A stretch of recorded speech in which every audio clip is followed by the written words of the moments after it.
The legal definition of lynching is when 3 or more persons, which constitute a mob, put someone to death extra-legally without court sanction, without legal sanction, and they do it for the purpose of tradition and or whatever their version of justice is.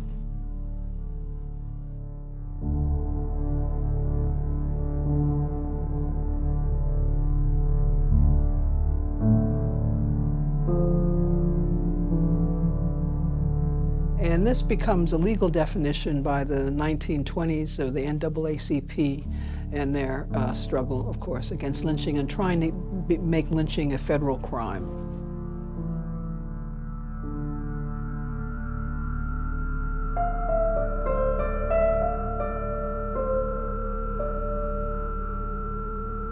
Lynching actually begins in the Revolutionary War years. And it's named after the brother of the man who founded Lynchburg, Virginia. And lynching took place, this is extra-legal justice, in quotes, takes place during that period of time because it's not too many courts. It's sort of difficult to get to them. This is a period, the British are also in place in many places in the South, and so it becomes very dangerous to move around. And so this is a form of justice, of local justice that is not condoned by a formal court.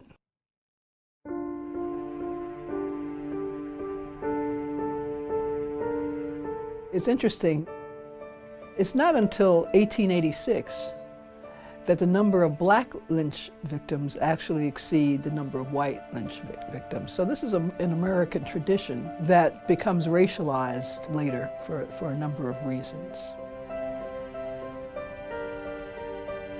There's a constant struggle over the meaning of who deserves the protection and rights that are talked about in the U.S. Constitution. And what happens, of course, is that one of the functions of a stereotype, of a racial stereotype, is to show that someone is undeserving of first-class citizenship. And until rather recently, first-class citizenship was seen not as a right, but as a privilege.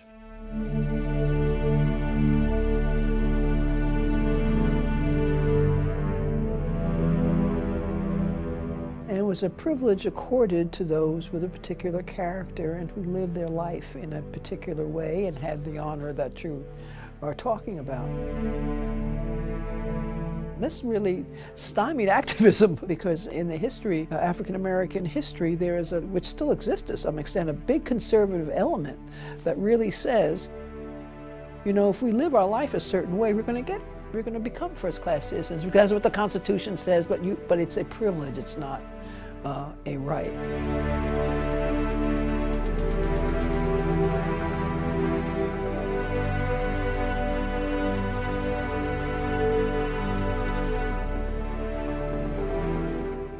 In the late 19th century, an evolving scientific theory claimed that human beings could be categorized and ranked by such constructs as social standing and group affiliation. Drawing on Charles Darwin's theory of biology that the fittest will survive, this science, called social Darwinism, perpetuated various myths about how societies evolved. One particularly destructive myth was that black people were inferior to white people. And therefore, there was a justification to suppress their advancement in all areas, lest the society as a whole be brought down. There had been prejudices always around color, ever since, the first Africans came to the U.S., but they changed. And in the late 19th century, with the advent of social Darwinism and the need to think about black people and black labor and black bodies in a particular way, we begin to see this idea that blacks are actually beginning to devolve down the evolutionary scale, devolve into more primitive identities, and with primitive, of course, is lasciviousness and lack of control, lack of character, lack of honor, etc. And scientists actually sought to prove these things empirically. And from there, they begin to also think about the notion of what is happening to women. The idea around women's sexuality begins to change in this period of time as well. This need for this passionless sort of idea of white women who need to maintain their purity and the purity of the race, which is one of the fears, the bugaboos that come up around interracial relationships and this charge of rape. While there was no shortage of reasons for discrimination against black people by white in this period, the emerging myth of the threat of the rape of a white woman by a black man became a tense focal point, and the often false accusation of rape the chief justification for lynching. One person of the period to expose this destructive myth was black journalist and anti-lynching activist Ida B. Wells.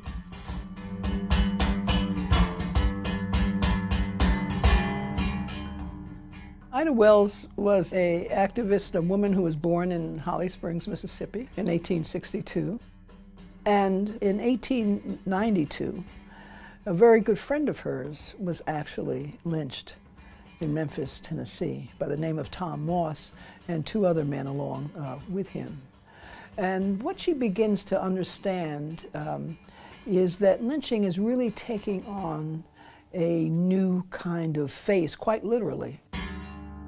That blacks are being victimized now in greater numbers. And the reason that is given for this rise in lynchings, which reaches a peak in 1892, is the accusation that black men are raping white women.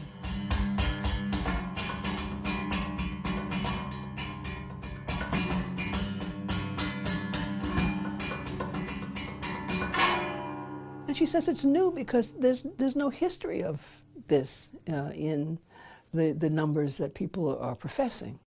She knows that Thomas Moss certainly hasn't, and there's a whole history, there's a reason why he was lynched. He was actually competing successfully with another, with the white store owner.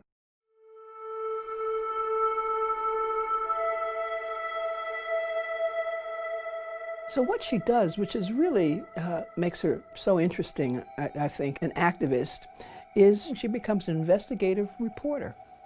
And so when she starts talking against lynching, she's just not giving an opinion, she's actually going to the sites of lynchings. She's using statistics that other people also use to disprove the idea by simply finding out instances when there was a charge of rape that often they were just consensual relationships between black men and white women.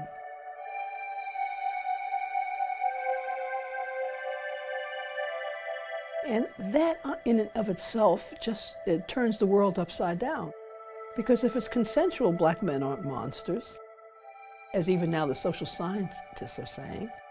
If it's consensual, white women aren't desexualized and innocent of any kind of behavior and in need of all this protection, which black people are being killed in the name of.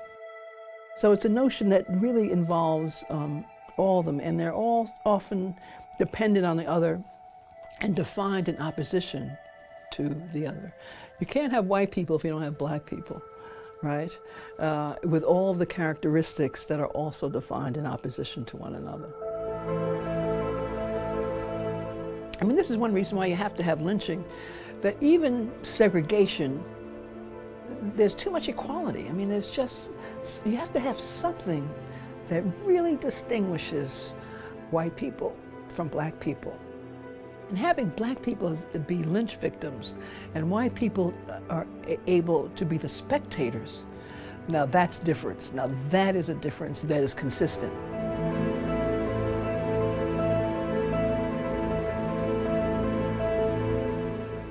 According to the Tuskegee Institute, from 1882 to 1951, 4,730 people, mostly black, were lynched in the United States.